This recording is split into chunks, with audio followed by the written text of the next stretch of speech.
Yes, greetings from Coach Fred, Uganda. Today I'm going to speak about the Robusta coffee agroecological requirements and production systems. Robusta coffee is most tolerant to pest infestation and is well adapted to warm and humid equatorial climates. And when handled and processed properly, it can be a product for specialty markets, fetching premium prices on the international market. Let's look at the soil and land requirements of Robusta coffee. Robusta coffee can grow on different soil types, but for the best root establishment and high yields, it requires fertile, well-aerated, free-draining, slightly acidic, deep soils with a reasonable humus content and a minimum depth of 1 to 1.5 meters in well-moist and 3 meters in drier areas. Robusta does not tolerate waterlogging or wet feet.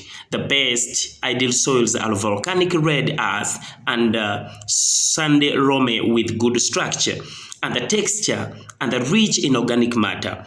Avoid heavy clays or poor draining soils for good productivity. In addition, the soil should be just slightly acidic with a pH ranging from 5.5 to 6.5, within which it would be well supplied with all the essential major plant nutrients. A pH level below 5.5 will limit crop performance, and at this level, adequate limiting must be done to correct the pH levels back to suitable range. Let's look at the altitude. Robusta coffee production requires an altitude ranging of 900 to 1,500 meters above sea level. Different altitudes produce different carb profile.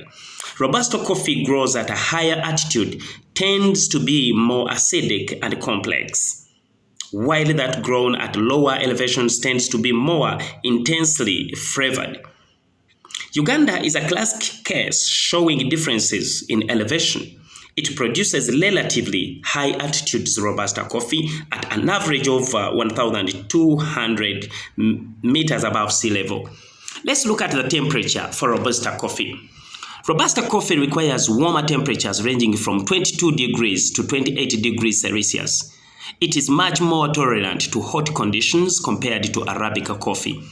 Temperatures higher than 30 degrees Celsius can cause a range of psychological problems, including flower abortion, poor fruit setting, development, and premature ripening. At these relatively high temperatures, photosynthesis is also reduced. On the other hand, frost damage can occur in the temperatures fall around 0 degrees Celsius or below. Let's talk about the rainfall and humidity. Robusta requires a rainfall range of 1,200 mm to 1,800 mm, which is well distributed over a period of 9 months. Both the total amount and the distribution pattern are important unless there is regular rainfall.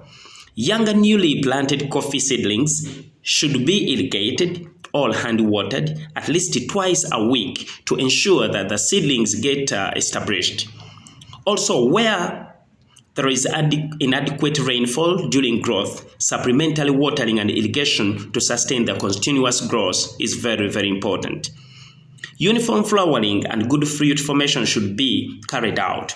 This is where we normally say that you apply D-Agro green as a fertilizer until the flowering point, and D-Agro red as a fertilizer that will stop the dropping and enhance the development and growth of the fruit. A fairly regular frequent rainfall pattern throughout the cherry development stage is required. A good soaking of 25 mm every 14 days or approximately 20 liters or 1 gallon of water per plant is required to stimulate flowering and sustain fruit formation. Rainfall triggers the flowering and fruit filling process. Without adequate and sustained rainfall moistures, flowering may extend over many months, making harvesting and even more difficult to achieve. Excessive continuous rainfall can, on the other hand, cause excessive vegetative growth and inhibit the flowering of the coffee tree or destroying it altogether. Let us go ahead and look at the Robusta coffee production systems. The farmer needs to know the kind of system he or she needs to in order to plan for the field activity accordingly. There are two types that exist, that is monocropping and monocropping and mixed cropping. So monocropping system, this is an agricultural practice of growing coffee as a single crop or pure stand on one piece of farmland. So you don't have to add anything, just coffee. Then intercropping. Intercropping, also known as a mixed cropping or co-cultivation, is a type of agriculture that involves planting coffee plus one or more other different crops in the same field.